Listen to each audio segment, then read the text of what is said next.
Lembah yang tadinya hendak menyalakan motornya kini mengurungkan niatnya itu. Lembah kemudian melihat Kemuning dan setelah terdiam sejenak, Lembah turun dari motornya lalu berjalan mendekati Kemuning. Saat berada di hadapan Kemuning, Lembah dan Kemuning hanya saling berpandangan. Tidak lama kemudian, Kemuning pun teringat dengan pesan ayahnya. "Oh iya, ayo masuk," kata Kemuning mengajak Lembah menemui ayahnya di kamar.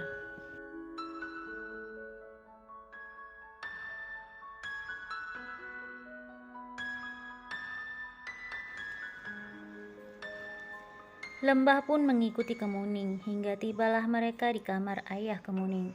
Saat Lembah berada di dalam kamar ayah Kemuning tersenyum. "Kemarilah anak muda, duduklah. Sungguh kamu benar-benar menunjukkan bahwa anak muda sepertimu bisa bertanggung jawab atas tugasnya. Bahkan saat itu, aku tidak mengenalmu, dan bahkan aku tidak tahu siapa namamu. Aku baru mengetahuinya setelah anakku Kemuning mengatakannya padaku."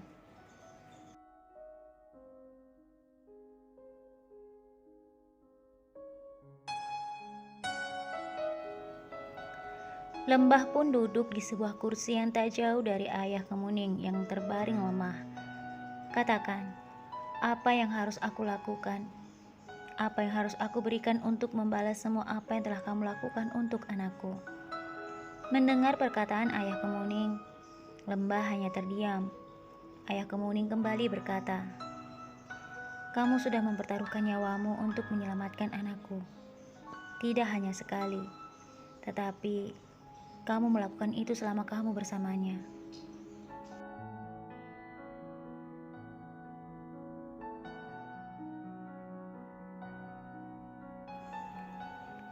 Lembah kemudian tersenyum. "Tidak, Tuan. Saat saya menemukan Tuan dan Tuan meminta tolong kepada saya untuk menjaga putri Tuan, sungguh, saya tidak mengharapkan apapun. Saya hanya berharap saya bisa menjalankan amanah dari Tuan dengan baik." Ayah Kemuning tersenyum. Lalu ayah kemudian melihat lengan Lembah yang terluka. Ayah Kemuning tampak kaget. "Kamu terluka?" kata ayah Kemuning pada Lembah.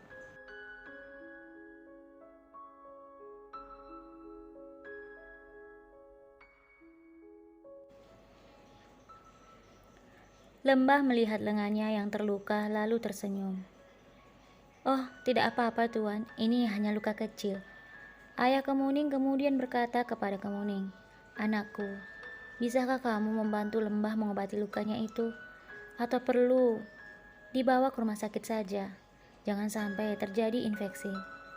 Lembah dengan cepat berkata kepada ayah Kemuning, "Oh, tidak perlu Tuan. Saya rasa luka ini tidak terlalu parah. Sebentar lagi juga akan sembuh."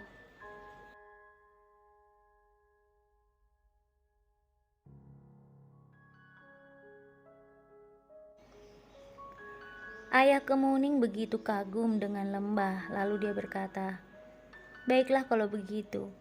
Izinkan anakku Kemuning membantumu mengobati lukamu itu." Lembah hanya terdiam, sementara Kemuning tertunduk. Setelah berbincang-bincang cukup lama, Kemuning kemudian mengajak Lembah ke suatu ruangan. Di dalam ruangan itu, seperti rumah sakit saja, lengkap dengan peralatan medis dan juga obat-obatan. Lembah yang saat itu berdiri di dekat pintu berkata kepada Kemuning yang sedang mengambil kotak P3K untuknya, "Aku tidak menyangka di dalam rumahmu terdapat rumah sakit seperti ini."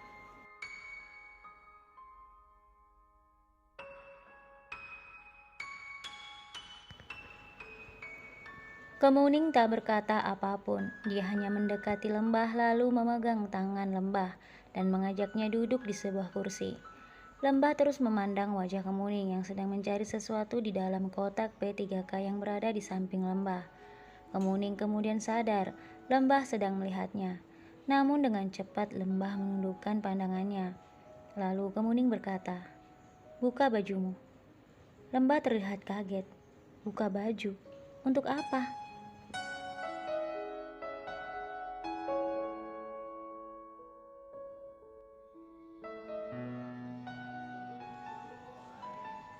Kemuning mengulang kembali perkataannya. Aku bilang, buka bajumu. Lembah kembali berkata kepada Kemuning, yang terluka lenganku, bukan yang lain. Kamu bisa mengobati lenganku tanpa aku harus membuka baju?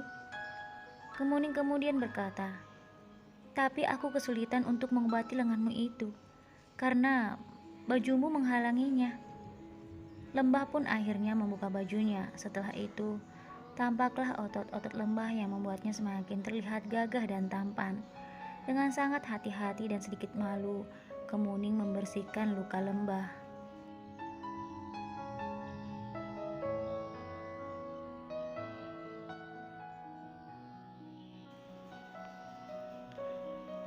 Sementara Lembah terus memandangi wajah Kemuning yang dilihatnya sangat cantik dan imut. Setelah membersihkan luka Lembah, Kemuning kemudian memberikan obat. Apakah terasa perih?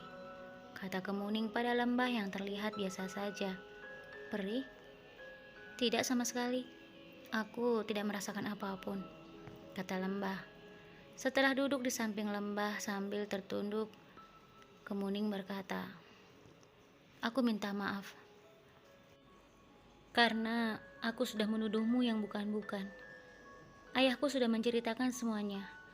Alasan ayahku menyuruhmu untuk mengikutiku.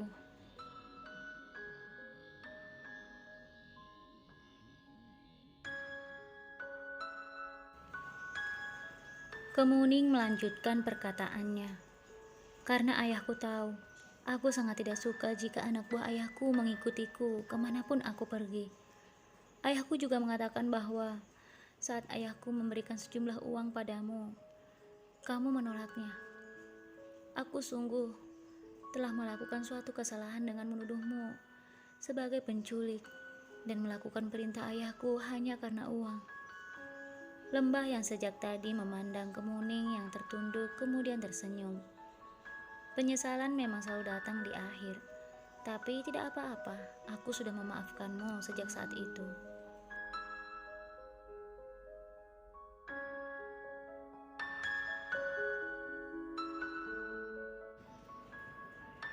Kemuning kemudian menatap Lembah. Benarkah kamu tidak marah padaku? Lembah mengangguk sambil tersenyum. Terkadang sikap sombong dan angkuh bisa menjaga diri kita dari orang-orang tidak kita kenal. Tapi terkadang sikap seperti itu juga membuat orang membenci kita dan melakukan sesuatu yang membahayakan untuk diri kita sendiri. Seperti yang terjadi padamu dengan laki-laki itu. Laki-laki itu hanya ingin mengenal namamu, kan?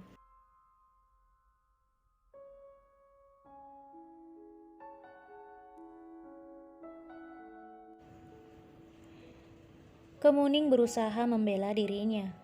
Justru aku bersyukur dengan bersikap seperti itu. Aku menjauhkan diriku darinya, bukan membuat dia berharap. Dan aku tidak terjebak dalam rayuannya. Ternyata dia bukan laki-laki yang baik, bukan? Lembah terdiam lalu mengangguk. Iya, benar juga sih. Ya sudahlah, sekarang yang penting kamu selamat. Dan mulai sekarang, kamu harus mendengarkan perkataan ayahmu. Lain kali, jika kamu keluar kemanapun, biarkan anak buah ayahmu ikut bersamamu. Mereka akan hanya melakukan tugas untuk melindungimu dari siapapun yang ingin menyakitimu.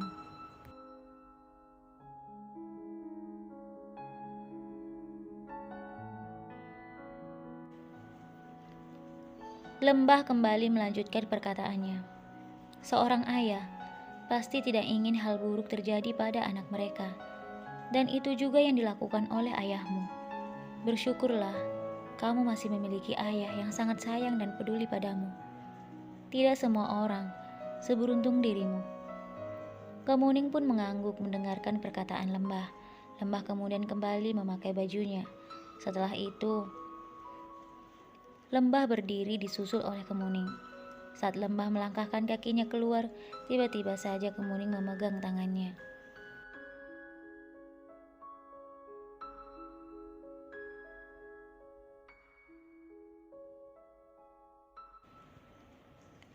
Hal itu membuat Lembah terkejut. Lembah kemudian membalik tubuhnya dan berkata kepada Kemuning yang saat itu sedang menatapnya. Ada apa? Kemuning berkata sambil menatap Lembah. Sekali lagi, terima kasih atas semua yang telah kamu lakukan padaku. Kamu sudah menjagaku, meskipun aku bersikap tidak baik padamu. Lembah kembali tersenyum sambil memperbaiki lengan bajunya. Sudahlah, tidak apa-apa, kata Lembah.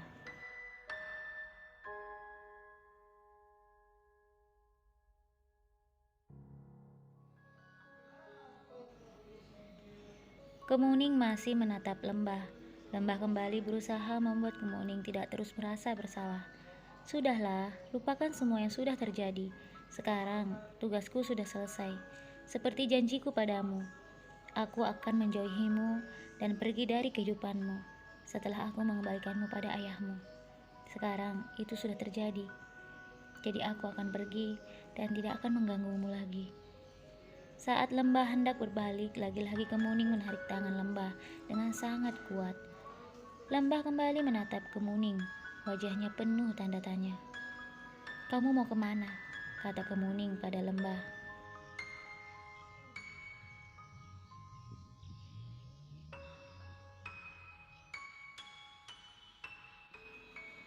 Lagi-lagi Lembah membalik tubuhnya dan menghadap Kemuning. Aku akan mencari kekasihku yang hilang. Kemuning kemudian dengan perlahan melepaskan genggaman tangannya. Entah mengapa, Kemuning merasakan sesuatu pada hatinya. Sementara Lembah tersenyum. Ada apa? Kata Lembah ketika melihat Kemuning tiba-tiba saja tertunduk. Oh, tidak ada apa-apa. Aku minta maaf. Aku harap kamu segera menemukan kekasihmu itu, kata Kemuning.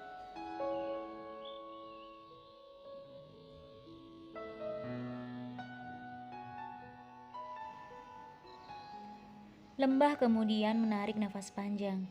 Sebenarnya dia bukan kekasihku, tapi dia adalah seseorang yang pernah hadir sekejap dalam hidupku dan meninggalkan banyak kenangan.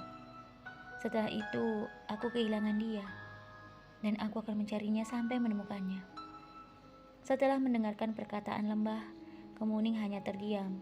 Lalu Lembah membuyarkan lamunannya dengan memetikan kedua jarinya. Hei, ada apa Tuan Putri? Apa yang kamu pikirkan? Kemuning menggelengkan kepalanya sambil tersenyum. Tidak apa-apa, pergilah dan temukan gadis itu.